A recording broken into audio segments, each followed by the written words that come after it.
They're heading to the UK tonight, and it's expected he'll go through his Manchester United medical in the next 24 hours. It's quite amazing, really, the saga that has been Benjamin Sesko over the course of this week. There's been so much back and forth. There's been so many things reported, and we understand that the deal that Manchester United have agreed with RB Leipzig is worth £66.3 million as a guaranteed fixed payment, additional payments at £7.37 million. According to our colleague Sky in Germany, he's going to sign a 5-year deal. And what's remarkable is that offer, that agreement that Manchester United have come to an agreement with Leipzig is actually less than Newcastle's second offer. So therefore, you have to say, once again, frustration for Eddie Howe. They cannot do any more than offer more than Manchester United. If the player has decided he wants to go to Old Trafford, then there's absolutely nothing they can do about that. But Manchester United, Ruben Amorim, getting the man they want. They wanted a new front three. They've got a brand new front three with a mix of Premier League experience, a mix of high ceilings, a mix of real potential in Benjamin Sesko, who's been watched by Real Madrid and some of the biggest clubs in European football over the course of the last few years. He's now got his chance at one of the biggest clubs in the world. He's now going to be playing at the Theatre of Dreams.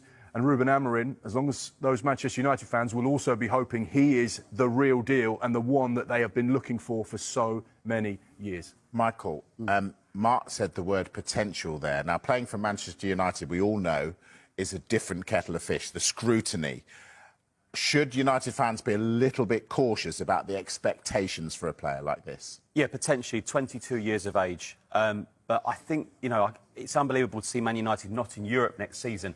But I just get that feeling it might help them. Just on this, this is a complete reset for Manchester United Football Club. We know Ruben Amorim was a bit against joining the football club midway through the season. Took a while to click, finished very low in the league table. But they've got their business, their front three, done early.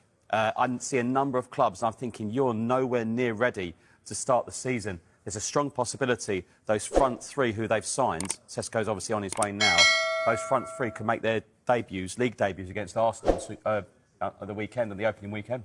Yeah, and I'm excited about watching this new-look Manchester United side as well. You know, Ruben Amorim has always said, I'd rather go into a football club at the start of the summer so I could have 6 to 8 weeks or so with my team, really implementing my philosophy within that group. He didn't get the opportunity at Manchester United. He had to go in midway through a campaign. It wasn't a fantastic season despite getting to the Europa League final. Didn't end in the way they wanted. No European football. But now he's had the backing of Omar Barada, Jason Wilcox and Sir Jim Radcliffe. There's been a lot of cutbacks at Manchester United. No cutbacks in the transfer window. They're spending around £200 million over the course of this summer so far. We know that they'll be hoping to rejuvenate and recoup some money from those potential player sales as well. But once again, this is a huge statement signing for Manchester United. This is a player that could be one of the best strikers in world football in the next year, 2 years, 3 years. He's only 22 years old. He's got a really high ceiling, and that's what Manchester United are buying. They're buying someone who they believe can go into that team now, but also could be an absolute icon for many years to come at one of the biggest clubs in the world. And that's where I'm intrigued as to how this works out. Ruben Amorim is very focused on the style of football he wants, the setup for his team and what he's looking for. He's got all of the tools now at his disposal.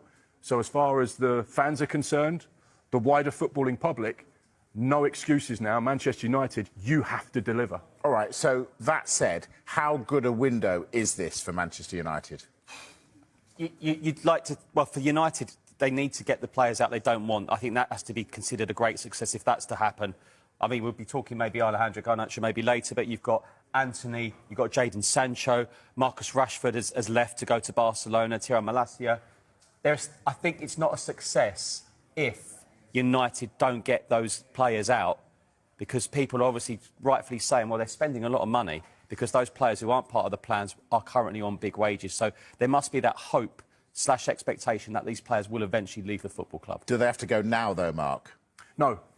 Manchester United have been quite clever in one respect, because when they bought Matheus Cunha, £62.5 million release clause, that was actioned in the previous accounting period before the 1st of July. So therefore, in theory, they have got that outlay, which will be amortised over 5 years, in the previous set of accounts.